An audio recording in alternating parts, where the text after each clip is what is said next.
siya napapanood sa GMA Starstruck Season 2 Adventure. Ngayon ay isa na siyang chef sa isang 5-star resort sa Maldives. Welcome back sa GMA Chef Ken Punzalan. Welcome back, Ken! Good evening. Good evening, Mars. O teka, bago mo simulan to, gaano katagal ka nang wala dito sa Pilipinas? Magto 2 years na rin.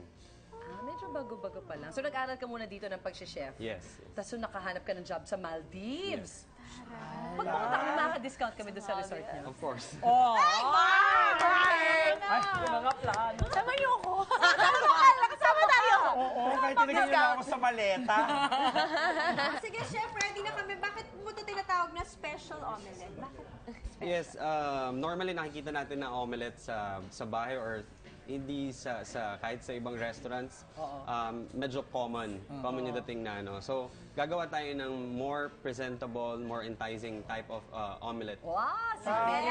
We love breakfast food. Naku, Yes, basta. especially sa mga nanay na nanonood na pag hinanda nila sa mga anak nila or sa party nila. Correct. O go, push mo yan, chef. Yes, okay. Okay, we're using non-stick pan pero lagyan natin ng butter para sa flavor ng Sarap nga naman ng ng butter. egg. Una po natin gagawin is longganisa omelette. Okay, that's So- mine. Okay, meron na may-ari. Okay. Bawasan ko lang ng konti yung butter. Ay, bakit? Sa parami, kasi kinakabahan nga siya. Eh, wag na nga muna natin kausapin Okay. si chef. Ano ka ba? Huwag kang kabahan. Kami Tignan mo lang ako. Kunwari, nandun lang tayo sa kusina ni sa Maldives. Yes! Ganun pa lang kami. Kasama yung mga 5-star? Di ang mahal lang per night doon, chef. yes. Mga gaano kamahal, chef? Para pag-ipunan na namin. Pag-ipunan na namin ngayon pa lang. Pag-usapan na lang po natin yung mamaya sa backstage. Ay, ang taray! Taray!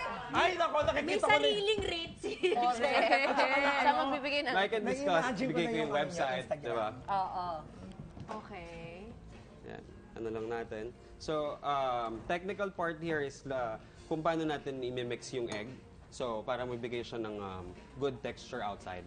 So, nandun din makikita natin na medyo wet pa yung inside niya. So, yun yung magbibigay ng good texture dun sa omelette loob natin. naman, para hindi So, over- kailangan So, ilalim lang. ilalagay na natin yung longganisa. Yummy! Oh, Lord. Look at that. Okay. Fill natin siya inside. So, ito yung folding. Yung part na medyo... Tricky. yes. Para makuha mo yung shape na maganda for your omelette. Spatula talagang laban. Chef, so ikaw ang in charge sa egg station? Yes. Napunta rin ako dito sa station na to. Then now, I'm working sa isang restaurant naman. American fish and chip restaurant naman siya. Oh, sarap. Graduate na si chef sa Correct. egg station. Nagugutom na ako. Pero ang egg, kala mo napaka-simple, mahirap siyang i-perfect. Yes. So pag nagawa mo siya, okay ka. Yes. Ay, yan may ang- perfect niya, oh. Ganda ng egg. i-cook lang natin siya. Yun na ako na in love sa itlog. So yan, At plating na that- tayo. Huwag natin masyadong i-overcook po. So, yung moisture pa rin inside is nandun. Di ba para tayo nasa Maldives yan? Oo nga. Lang mo.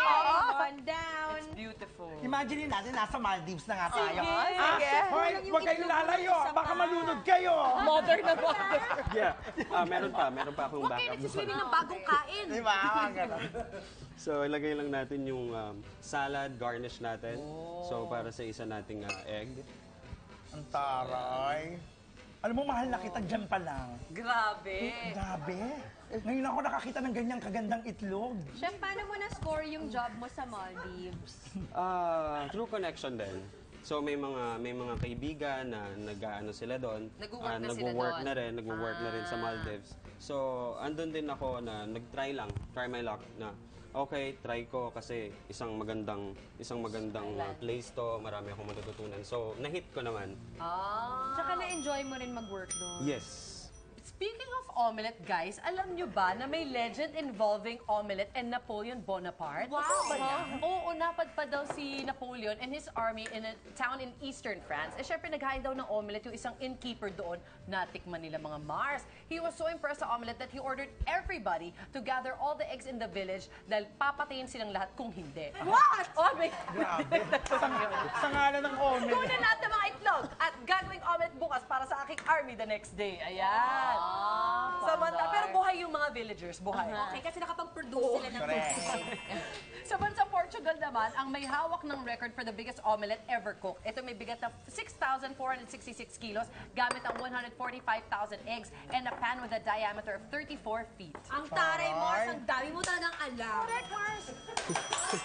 Grabe ah. Natalo mo ang Google doon. Oo, walang sinabi yan. O, chef, ano na yung mga dinagdag mo? Ito naman, gumagawa tayo ng vegetable omelette. Oh, Kaya, healthy. very colorful. So, Kung okay. ganyan kagwapo yung chef na nagluluto sa breakfast, hanggang magtanghali nandun ako. Sarado na yung midnight buffet, snack. nandun ka pa rin. Nanonood lang ako sa kanya. Galing. Alam mo, pag-aaralan ko yan, Mars. Tipo, Mars, kasi akala ko pag omelette, hindi mo siya dapat ginagalaw para So, ma-fold mo siya. normally makikita natin kasi is fold. Pwede mo palang tapos tsaka mo patuyuin yung ilalim. ilalim. Oo nga, parang hindi mo siya. Ayan Yun na, yung oh. pa-practice mo talaga dito to make your omelette smooth outside na talaga dapat yung pag-mix mo na ganito, pag-stir mo dun sa omelette mo is talagang mabilisan. So once na na-overcook yung omelette natin, makikita mo na agad yung brown outer part sa skin. So it will become like brown na parang medyo hindi na ganun kaganda yung color Yung na labas outside. niya, Yes. oo. Ayun na, pwede nang i-fold, Mars. Chef, bago mo ba ma-perfect yan, napaso-paso ka din? Yes. Marami kang natapong itlog na doon. Yes, hindi talaga natin mape-perfect ang isang bagay. Sabi nga nung nag-work pa ako sa breakfast before, tinatry ko, I'm trying my best to make my omelette perfect. So sabi nung head chef ko, wag mong gawin yan kung hindi mo naman kaya. So I proved like talagang everyday tinatry ko siya. Kasi service time is like 200 guests. 200 guests yung sa servan mo. iba-iba Tapos yung gusto ikaw nila. lang yung omelette chef. kapagod. Grabe. Yung kaka-practice mo ng itlog, salary deduction ba yung mga itlog sa'yo? Hindi naman. Hindi naman. Dami Kasi, na nabasag. kasi automatic na talaga siya eh. Ang lupit na may art. Grabe na yung mga alam mo, Mars. Iba na. Grabe. Alam mo- Malala na. Alam mo, Kanina hindi namatay, practicean niya yung mga namatay yung mga villagers. May tawag dyan sa ganyang tao, yung naiisip niya yung hindi naiisip ng Ng iba. iba. Iba. Iba rin ang isip nito ni Mars eh. Naglalaro ng kusa. So ito, tapos na yung vegetable omelette natin. Ngayon naman, lalagyan na lang natin ng salad. Okay. Tomatoes. Ang toro. Ang ganda. So, this is our Ang galing. vegetable omelette. Kaaliw, grabe. Alam ba So- sa dami na naluto ko, yung itlog hirap na hirap ako. Oo. Hindi ko siya talaga, yung nagagawa niyo na super ano. Tsaka yung omo rice. Yan. Butter. Pili tayo ng maliit-liit. So ngayon naman, gagawin na natin yung third omelette natin. That would be tuyo. Oh. So, May isa sa ating hindi kakain. ilagay na natin yung tuyo, yung egg natin. So ito na yung tuyo natin. So, In fairness, bet ni buntis ang ano tuyo so okay. Yan, ito. Tapos na rin po yung Beautiful tuyo chef. natin. Perfection. Super. Ganda. Napakaganda. Ang galing-galing mo naman. Ibang klase.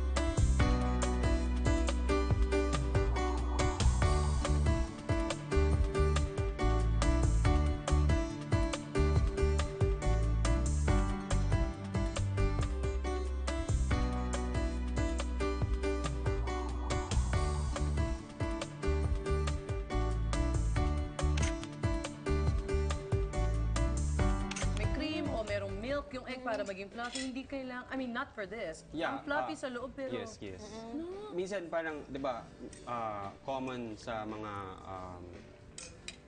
what do you call this? Sa Hotels? scrambled egg, nilalagyan ng cream or ano. So, depende rin sa mixture mo. Sometimes, may mga lactose intolerance guest ka. So, kaya mo pa rin gumawa ng Ng creamy. creamy na omelette. Na Depende itlog lang talaga yun. talaga. Yes, depende pa rin talaga yun Sa how you will deal with the temperature doon sa pan mo. Galing ni Chef. Kaya naman pala special to. Thank you, Chef. Grabe yung tuyo. siya, no? Ang sarap. It's super good. Grabe. Uy, mamaya, tikim-tikim Oo, na. palito. Uy, Chef, meron ka bang mga gustong batiin o i-hi man lang? Yeah.